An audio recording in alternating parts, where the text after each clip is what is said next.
An unexpected encounter. The allure of Vitis californica. The California sun beat down on my neck as I trekked through the foothills, the air thick with the scent of sun-baked earth and chaparral. My usual focus was on exotic flora, the kind you wouldn't find in any backyard. But on this particular hike, a flash of emerald green caught my eye, snaking its way through the dry brush.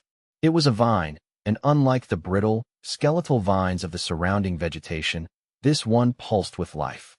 Lush, heart-shaped leaves unfurled from its woody tendrils, and a smattering of deep purple grapes peeked out from beneath. This, I soon learned, was Vitis californica, the California wild grape. Intrigued, I knelt down to examine the plant more closely. The grapes, though smaller than their commercially cultivated cousins, were undeniably plump and juicy. A primal urge, a whisper of the past when humans relied on foraged bounty, stirred within me. Could these wild grapes be used for winemaking? What is Vitis californica? Vitis californica, also known as the California wild grape, Northern California grape, or Pacific grape, is a native vine that drapes itself across the Californian landscape. Unlike the European Vitis vinifera, the foundation of most commercial wine grapes, Vitis californica thrives in the wild. It scrambles up hillsides, clings to canyon walls, and weaves through riparian zones, its presence a testament to the resilience of nature. Can you make wine from Vitis californica? The question of vinifying Vitis californica is an intriguing one. The grapes themselves are certainly edible, boasting a tart, slightly musky flavor. However, their suitability for winemaking presents a unique challenge. For one, the wild grapes are smaller and have a higher seed-to-flesh ratio compared to cultivated varieties. This can lead to a harsher, more astringent final product.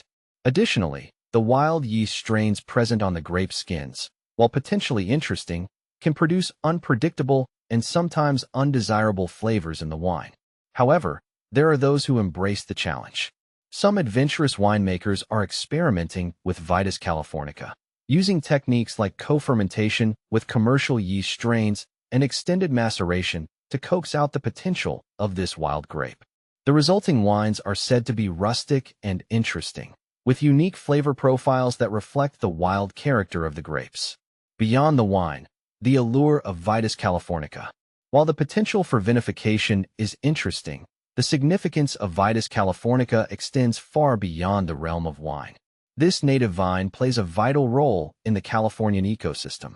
Its dense foliage provides vital cover for wildlife, and its fruits are a valuable food source for birds and mammals.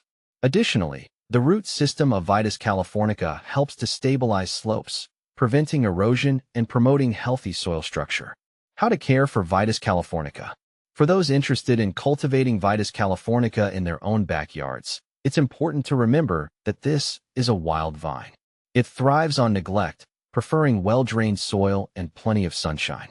While it can tolerate some irrigation, overwatering can lead to root rot.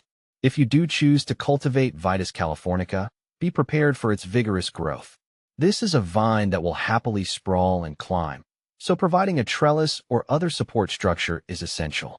Pruning can be done in late winter to maintain the desired shape and encourage fruit production. A final thought, a respectful harvest.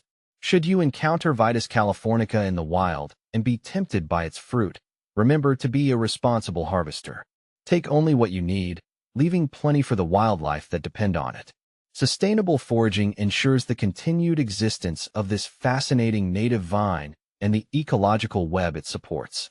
The encounter with Vitis californica was a reminder of the hidden treasures that often lie right beneath our noses. This wild grape, with its untamed spirit and potential for both sustenance and exploration, serves as a testament to the enduring power of nature.